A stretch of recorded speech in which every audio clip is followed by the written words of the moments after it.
Hello, in front of me I've got TCL 605. In this video I'll show you how to set up portable hotspot.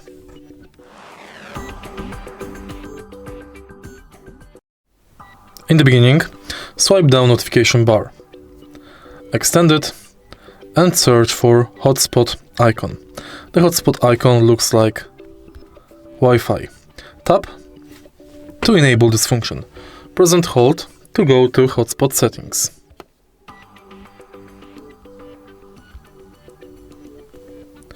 Now you can change hotspot's password, share hotspot QR code, change maximum connection amount, manage timeout and change band.